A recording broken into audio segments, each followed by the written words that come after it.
it takes a lot of focus and dedication and long-term thinking to build a great business and to offer great service and great results. So if you start today, plan for the upcoming 7 years. If you think you won't do it for the upcoming 7 years, don't do it at all.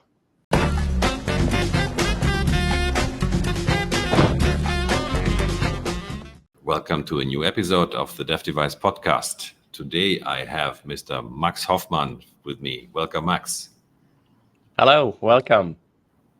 Yes, thank you so much for joining my podcast. We have met through one of your colleagues, I guess, and I was recommended to check out your platform, which is honestly quite amazing. So if somebody's selling on Amazon, it makes a lot of sense, but I think you will be the right person to tell us more about it. So what is BidX about?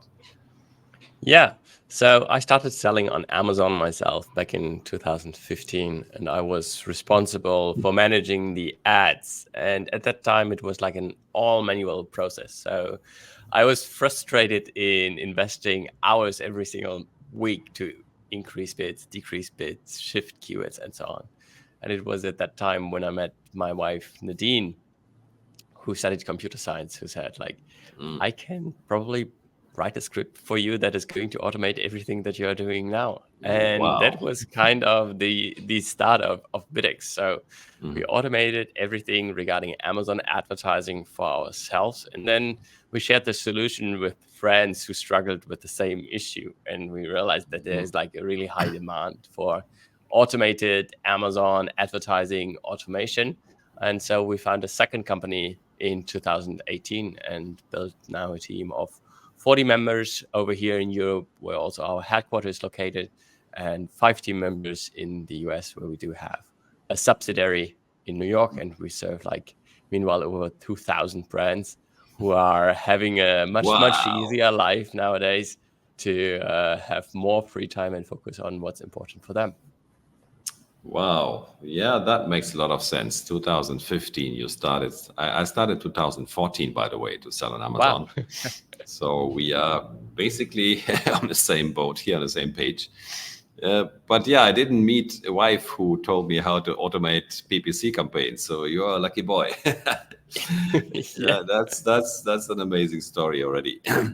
And yeah, I mean, we are actually trying out BidX right now with one of our client accounts, and I'm very excited to see how it works.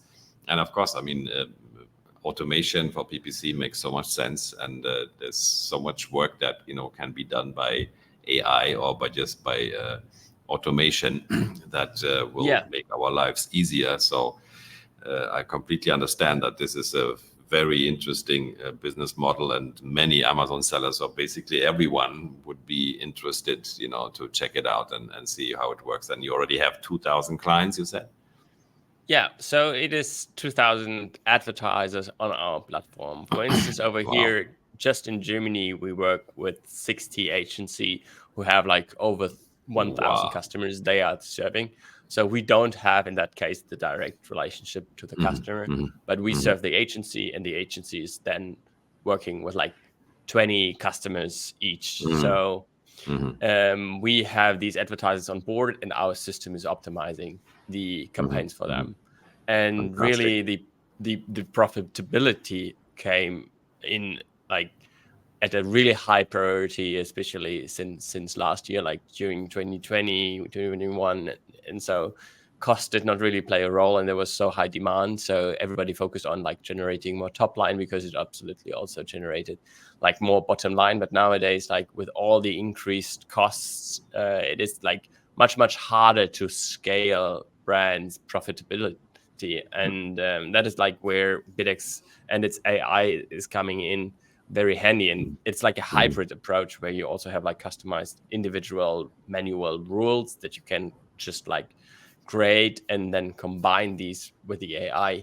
But it's really about like, how can we leverage automation and software to increase your margin and reduce the wasted ad spend? And how can we, on top of that, generate like incremental sales that are like in addition to what you already have, using ads by driving like additional traffic from on as well as from off Amazon sources? Fantastic. Yeah, this is. I mean, are you still selling on Amazon yourself, or are you just completely migrated into the agency world?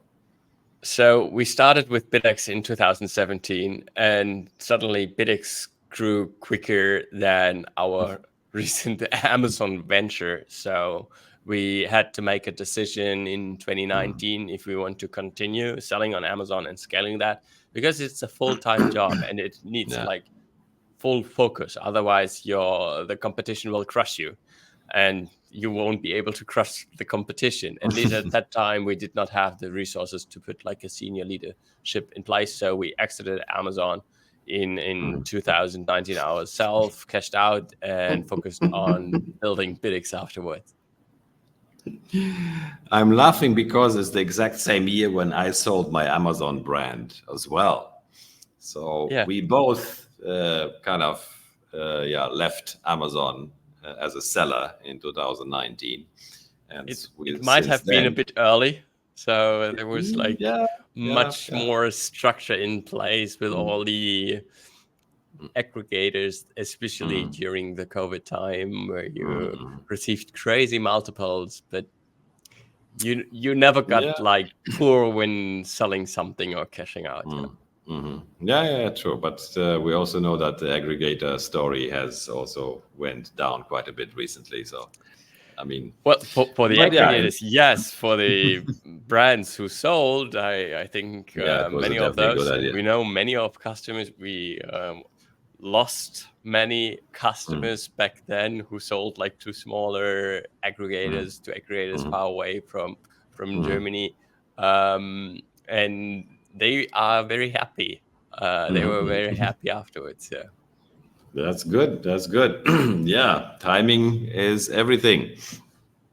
So both of us were a bit early with the exit.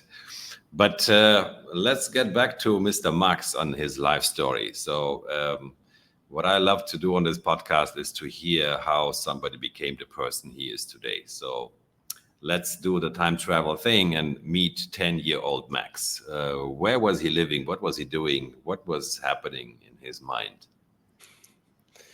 So with 10 years, I've been born and raised in Germany. I went to a school which was like a special school where we stayed in a single class from the first grade up until the day of graduation. And so going back to the 10-year-old Max, we've been like in fourth grade back then, just making the jump to the fifth grade. And actually, the memories are just like fun memories. So going back to that age, you had so much time to play with friends, to do everything that you liked, and you didn't need to think about anything. Nothing concerned you because like everything was taken care of, and you did not really have responsibility for anything.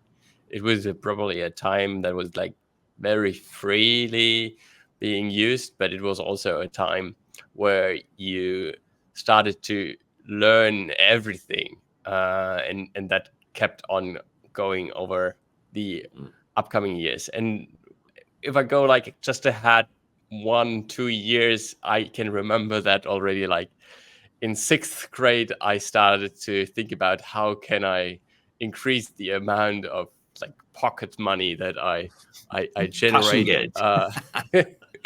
Exactly. Hmm. So, and I started flipping phones. So that was like already What? when I was like 12, 13 years old. Yeah. Amazing. So your first, and again, I mean, come on, this is getting a bit weird because I started my first business when I was 14 years old. Yeah. Well, business, I mean, I was repairing broken bicycles and selling them fixed. But you were flipping phones like at age 12, 13. I mean, that is incredible. So that is a very early entrepreneurial spirit I can sense in Max right there. So how did it go from there? Well, it enabled us to have some more spare money, which was completely wasted for gadgets whatsoever. I remember back then that I started playing computer games, and that in general, computers became like an important part of my life.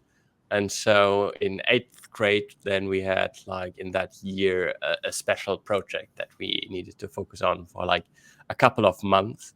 And what I chose was to build up a computer from ground and to research like how computers actually work. And so I saved a lot of money back then, and I put it on black kind of, and invested it into spare parts to build my first computer. And it I tried to turn it on after I put everything together, and it didn't work.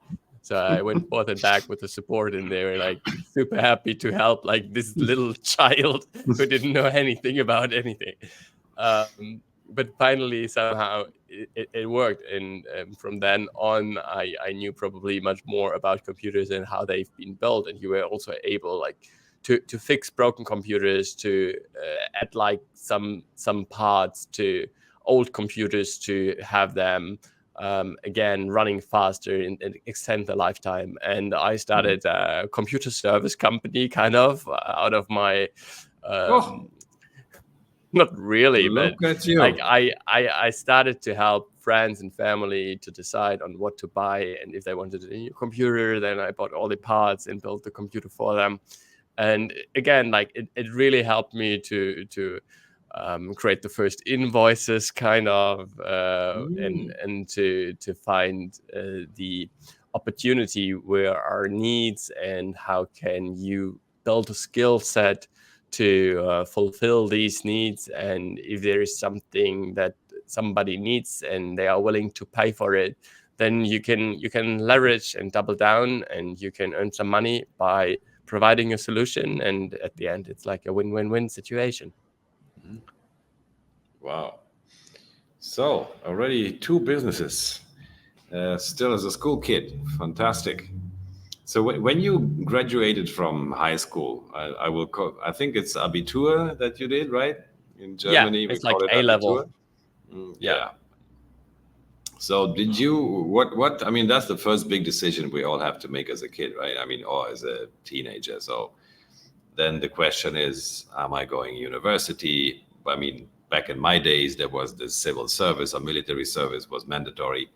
I think when you ended your high school, I think it was not anymore, I guess, or was it? Did you? I still received the letter that I Mm, am going to need to go classified for military service, but it was mm, at that time when the government decided that people don't need to do mm. it anymore. Yeah, it became it became kind of like a choice kind of thing. Yeah. So what was your first choice in life? I mean, that is the big moment, right? When we have our high school degree, and now we can choose where we want to go. So what was your first choice? So for me, it was obvious that I wanted to stick with technology. And at that time, I met a girl. So I moved out of my hometown to a city called Darmstadt, which is south of Frankfurt in Germany. Yeah. And it was that we got to know each other through my neighbor, who actually moved to that city like 2 years earlier and started studying there. And it's I realized that the city offered like a really good technical university that is for what it's offering, like for computer science, business information system, for electrical engineering, for industrial engineering. It's like one of the top 3 schools over here in Germany. And so I started to apply for a bunch of different majors and possibilities to study. I wanted to study industrial engineering with focus on electrical engineering and automation, but there was like a certain grade that you need to hit, and my A level was not that good that I was able to get that directly, because like they wanted to have a at least a plus, something in that direction, and I was like much rather A minus B plus. So they first took on everybody that fulfilled the grade. And I also applied for computer science and business information system, where I got like directly accepted, but that was not what I wanted. And then like 2 weeks prior to the start of the studies, they had like this backfill for empty spot for applicants who applied but didn't fulfill the criteria. And I got into that like with a 0.1 accuracy that Wow. I got into these studies. And so I studied my studies of industrial engineering, focused on robotics, back in 2012, and also graduated many semesters later. Many semesters, so that means you didn't take the fastest route out of So the university. thing was, already very first week, again, studying is expensive. Actually, in Germany, it is not that expensive, because like we have a system in place where government is paying for studies. And so you, as a employee in a company, you have really high taxes and fees, but that is running the whole social system over here in Germany. So it's providing healthcare, it's providing social benefits, it's providing education, which is like almost free. All of it is almost free, but you have to have high taxes and fees to afford that kind of in your country. And that's the reason why you pay like for a bachelor's degree in effective just like $6,000 for a 3-year period, whereas like in the States or in UK, you pay 10,000, hundreds of thousands of dollars to get that degree, which is like very affordable. And like the result that you are getting out of is good. Like you really get like smart people that are focused on detail, that are like excellent in what they're doing. So just because it's cheap, it doesn't mean that it is like worse than other degrees in other countries where you pay a lot, because like government is not supporting in the amount that governments are doing it over here. All right. Yeah, Yeah, I'm surprised that you had all these entrepreneurial aspirations, but then you still decided to go and study. So, I mean, I didn't do that, because but of course that's a choice.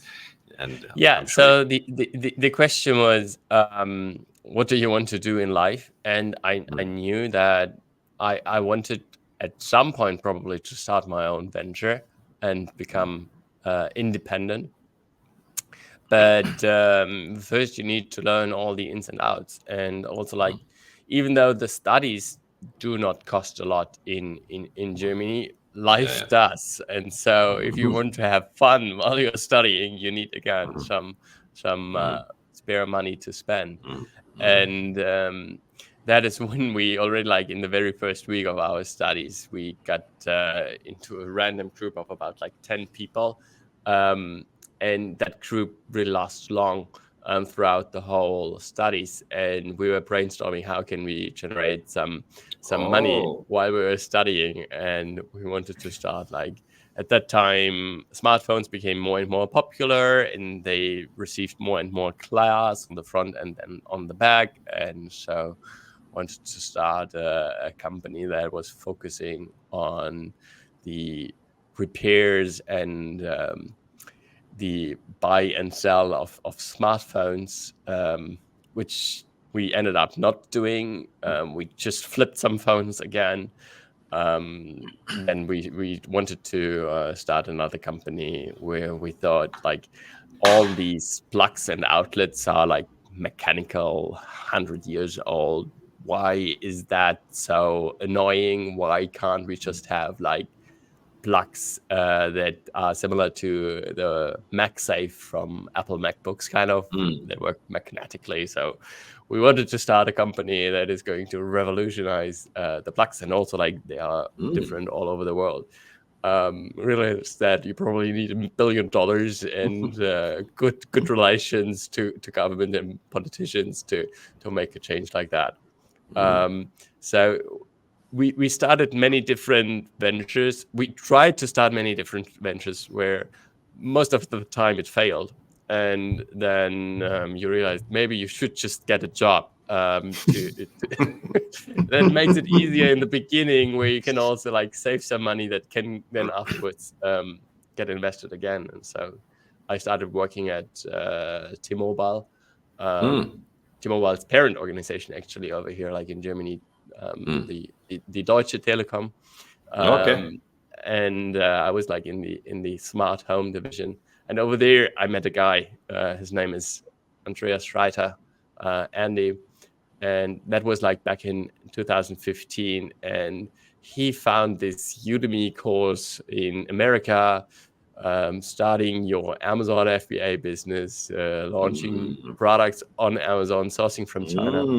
And during every single coffee break that we have had over there, I was asking questions. He was sharing that they just had started with the first products, some ice cube forms that they silicone forms that they bought in China and were now selling on Amazon.com and Amazon in Europe, and shared the revenue, and it was like crazy. It probably sold more in a single week than we earned like in a whole year working for that company.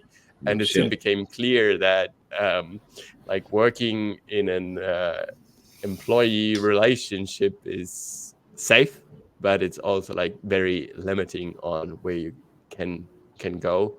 And at that time, it was like I got really interested, wanted to do it myself. Also started back then in 2015 selling on Amazon, but had like T-Mobile as a side job still.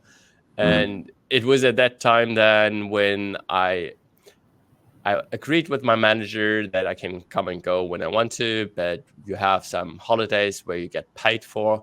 And so just make sure that you add the holidays to the system so that you can get the money for those and you don't need to work. So I added the holidays that I thought I have left for that year, and got the reply from the assistants that she's sorry, but she cannot provide me with a day off on that day because all of my holidays for that year were already taken. And I thought to myself, is that person telling me now when I can take time off for myself, and I cannot decide for my on my own?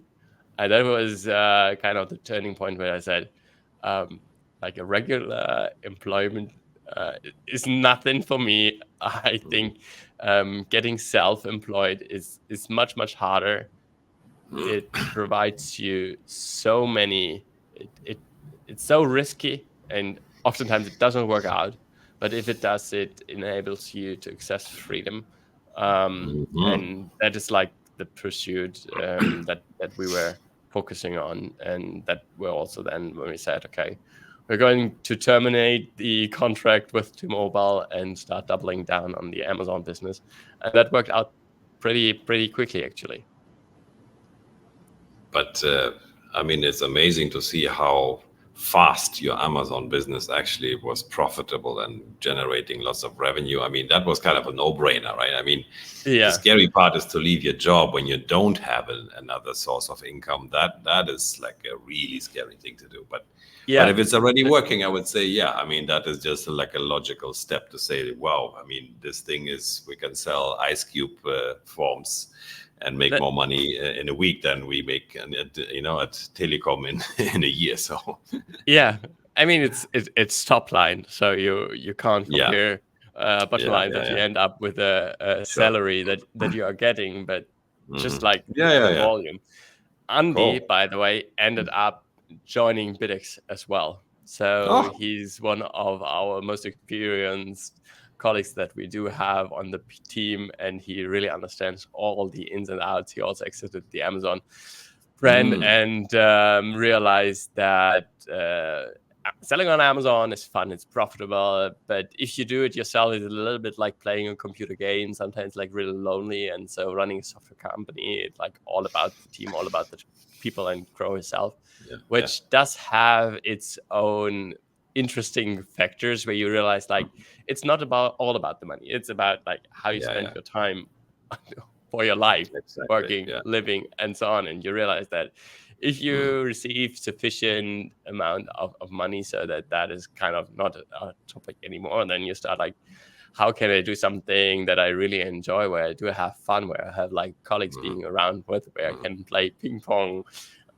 when I enter the office, before lunch, after lunch, for the afternoon, and so on. So realized Yeah. that we really enjoy doing so, and it really also helped us to growing our own skill set, to grow personally, and so on. So it's fun. Yeah, that I can really relate to that. Yeah, I think making money is, of course, something we cannot neglect, but it doesn't give us purpose in life. Yeah. I think to feel purposeful, I think we need to do more than that. And it's, to me, it always kind of involves helping other people, and this is why I also like went from selling on Amazon to doing my agency business, because I feel more purpose helping other people rather than selling products to a crowd which people I will never see in my life, and Amazon will never give me the details. And if Amazon doesn't like me for whatever reason, they can just shut me down. So there are quite a few downsides on that. But of course, I mean, it makes a lot of sense still to be an Amazon seller, and it makes a lot of sense to work with all these Amazon sellers. So today, you are still with Andy, who is your old buddy, and your wife helped you to build the platform. So holy cow, you are one lucky boy, I would say. Yeah. Andy was also one of our first customers back then. And we offered him a co-founder seat back then, but he said, no, I'm going to double down on Amazon. And it only was like 2 years later that he exited Amazon and said, okay, may I join now?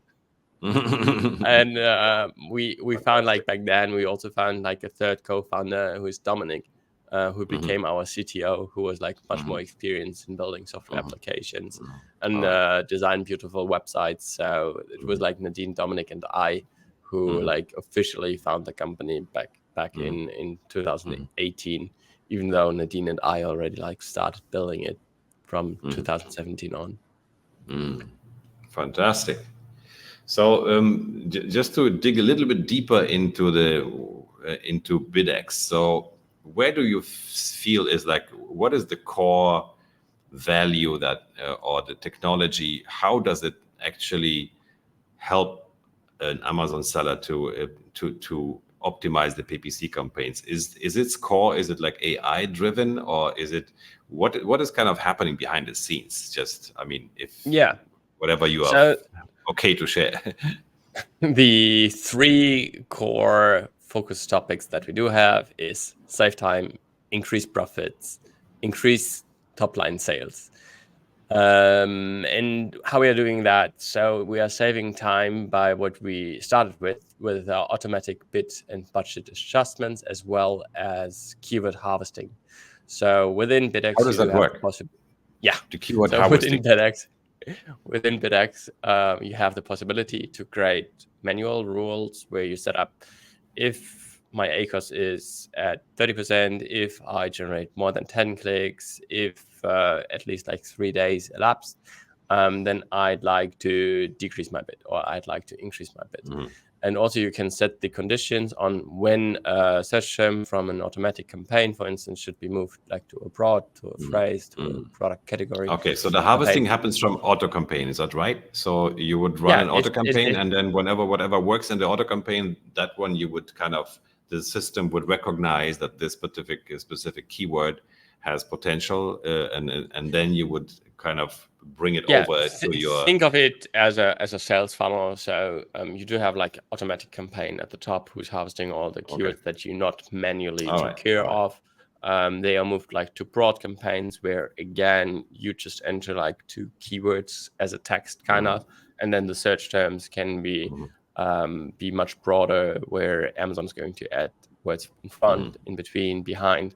Then you've got phrase, where it's only in front or behind, and then you actually have exact. And only with exact, you don't really have different search terms. It's much rather just like the plural form of something. But we see that keywords got more and more like broader in their definition, and that even exact nowadays is not exact anymore.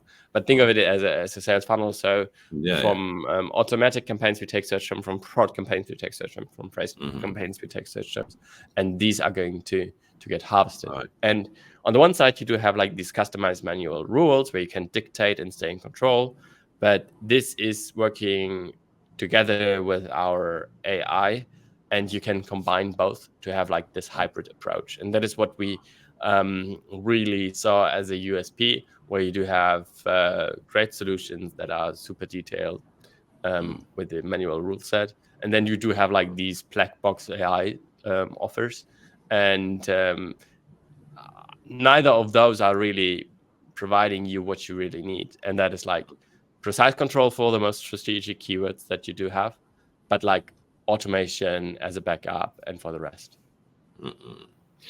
Okay, that makes a lot of sense. My question is, if you rely on auto campaigns only to identify profitable keywords, do you think you're covering the whole picture, or are you missing out on certain keywords maybe which Amazon is simply not bidding on in their auto campaign whatever algorithm? So would you encourage someone to also go and find do their own keyword research by doing like a competitor analysis, or what is for you like how can you cover the entire world of what are the relevant keywords for my product? Yeah, so auto campaigns and relying on auto campaigns worked back in 2015, but nowadays it is not sufficient at all to just focus on auto campaigns. So what we recommend in using layer1.com, it's a free tool that we provide for AI keyword research and suggestion of the campaign structure that you should make use of. You can use that for the listing creation. So you come up with a list of most important keywords for your listing, and also start with that then to create like the manual keyword campaigns. So what we typically recommend in setting up for the start is a sponsored product campaign structure of an automatic campaign, a product targeting campaign with ASINs, a prod campaign, as well as like an exact campaign, and put in all the keywords into the manual campaigns, and then only have the automatic campaign running with a lower bid to harvest everything that you are not thinking about, to have something like now the prime big deal days are in October, and you have like many different news and adjustments and trends where like new keywords are coming up that were not available or that you did not think about initially. So this is like covered by the automatic campaign. But like the majority of the work and the majority of the sales and spend that you are going to invest, that should be like done by the initial keyword research and taken care of. If you leave that to Amazon, it will be quite cost intensive, because you will waste a lot of money to identify like what keywords actually work and what don't. Yeah, cool. Yeah, that sounds like a really useful tool, and I would love to include a link to whatever offer or website you have for our audience. And by the way, thanks for those who are still watching and still with us. So we want to give them all the material possible to get in touch with you, to maybe have it. I think you do have a trial, right? You have like a 14-day trial or something. Yes, we do.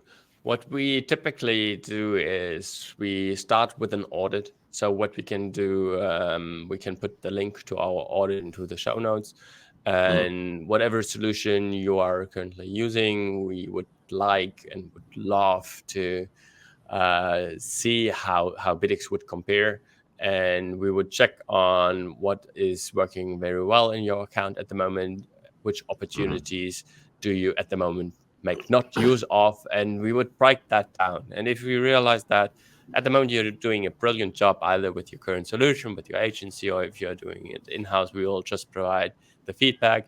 Keep on doing what you're doing. It looks great.